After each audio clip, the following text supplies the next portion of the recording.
మీకు నేను ఒక ఉదాహరణ చెప్పాలి అంటే భర్తృహరి శతకంలో భర్తృహరి దీనికి ఒక అద్భుతమైనటువంటి ఉదాహరణ చూపిస్తాడు. ఆయన అంటాడు, ఒక ఎడ పవ్వళించు హరి, ఒక్క ఎడం వసించు రాక్షస ప్రకరంబు, ఒక్కచోననగు పర్వత సంఘము, ఒక్క ఎడం బలాహకములతోడ నుండు బడమాగ్నియు, విస్తృత ఊర్జితంబయి ప్రకట భర క్షమంబగుచు భాసిలు నౌర సముద్రమెంతయున్ అంటాడు. సముద్రానికి ఉండేటటువంటి లక్షణం చూడండి.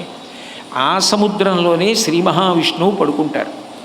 శ్రీ మహావిష్ణువు ఎవరు? స్థితికారుడు. ఆయన రాక్షస సంహారం చేస్తారు, ధర్మాన్ని నిలబెడతారు. ఆయనకి అన్నిటికన్నా ఇష్టమైనది ఏది అంటే ధర్మం. ఎప్పుడు ఎవరు ఎట్లా ప్రవర్తించాలో అట్లా ప్రవర్తించడమే విష్ణుమూర్తికి ఇష్టం.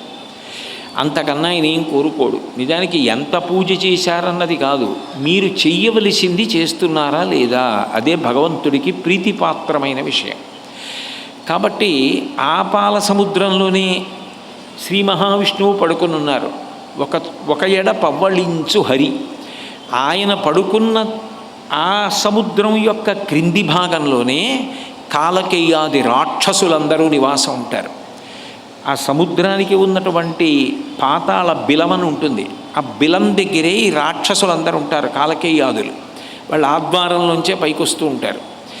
ఎక్కడ విష్ణువు ఉన్నారో అక్కడే రాక్షసులు ఉన్నారు.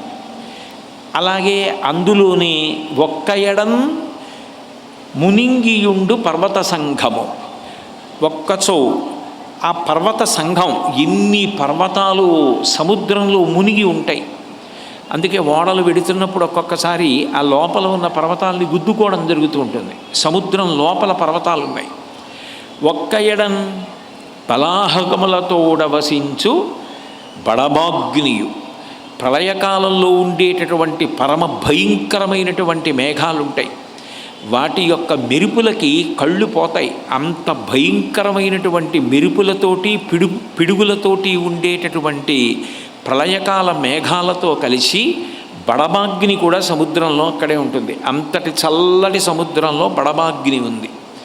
విస్తృత ఊర్జితంబయి, అంత విశాలమైనటువంటి సముద్రం, అంత పెద్ద మనస్సుతో ఇంతమందిని తనలో పెట్టుకొని, ఇక్కడ విష్ణువు పడుకున్నారు, నువ్వు వద్దు అందం.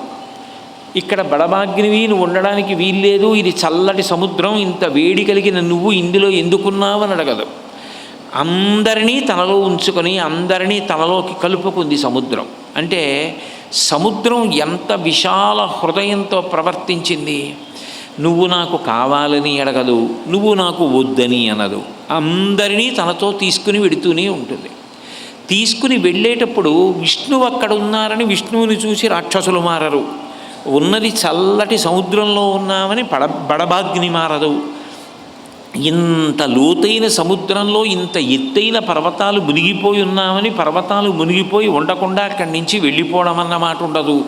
అన్నీ అందులోనే ఉన్నాయి. ఇన్నిటినీ తనలోనే పెట్టుకొని సముద్రం ఉంది. మనిషి కూడా ఇది నేర్చుకోవాలి.